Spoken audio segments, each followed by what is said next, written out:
నాగార్జున సాగర్ ప్రాజెక్టుకి కొనసాగుతున్న వరద ఉధృతి 24 గేట్లు ఎత్తి నీటిని దిగువకు విడుదల చేస్తున్న అధికారులు. ముద్రణ హబ్ కు కోల్కోలేని దెబ్బ, 450 కోట్ల రూపాయల నష్టం వాటిల్లినట్లు ప్రాథమిక అంచనా. సిబిఐకి సవాల్గా మారిన బెంగాల్ అత్యాచార కేసు.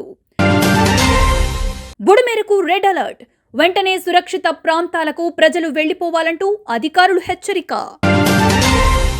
నాగార్జున సాగర్ ప్రాజెక్టుకు వరద ఉధృతి కొనసాగుతోంది. నాగార్జున సాగర్ ప్రాజెక్టు 24 గేట్లు ఎట్టి నీటిని దిగువకు విడుదల చేస్తున్నారు అధికారులు.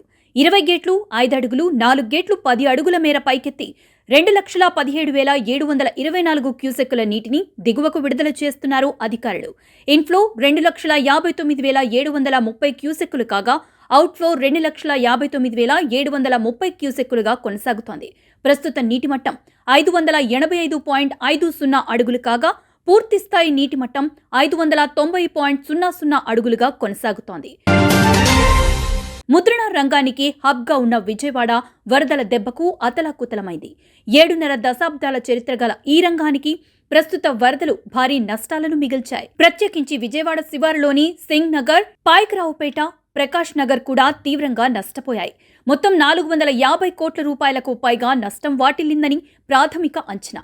50 కోట్ల రూపాయల మేర యంత్రాలు, మరో 250 కోట్ల రూపాయల విలువైన పుస్తకాలు, ఇంకో 150 కోట్ల రూపాయల విలువైన పేపర్ బండిళ్లు నీటిలో మునిగి పాడయ్యాయి.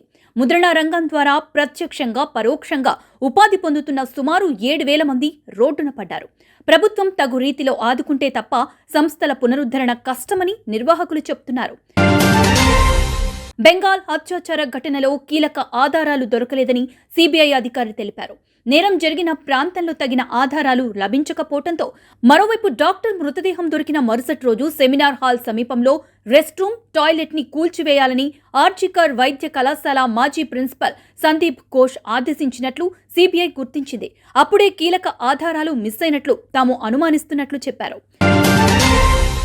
బుడమేరుకు మరోమారు ముప్పు పొంచి ఉందని, లోతట్టు ప్రాంతాల ప్రజలు వెంటనే సురక్షిత ప్రాంతాలకు వెళ్లిపోవాలని అధికారులు హెచ్చరిస్తున్నారు. పరివాహక ప్రాంతంలో ఎడతెరిపి లేకుండా భారీ వర్షాలు కురుస్తున్నాయని విజయవాడ నగరపాలక సంస్థ కమిషనర్ ధ్యానచంద్ర చెప్పారు. ఈ వర్షాల కారణంగా బుడమేరుకు ఏ క్షణమైనా వరద ముంచెత్తే ప్రమాదం ఉందన్నారు. ఈ మేరకు సోమవారం ఉదయం బుడమేరు పరివాహక ప్రాంతాల్లో రెడ్ అలర్ట్ ప్రకటించి ప్రజలను అప్రమత్తం చేశారు. ముఖ్యంగా గుణదల, సింగ్ నగర్ పరిసర ప్రాంతాల ప్రజలందరూ వెంటనే సురక్షిత ప్రదేశాలకు తరలి వెళ్లాలని ధ్యానచంద్ర ఆదేశించారు.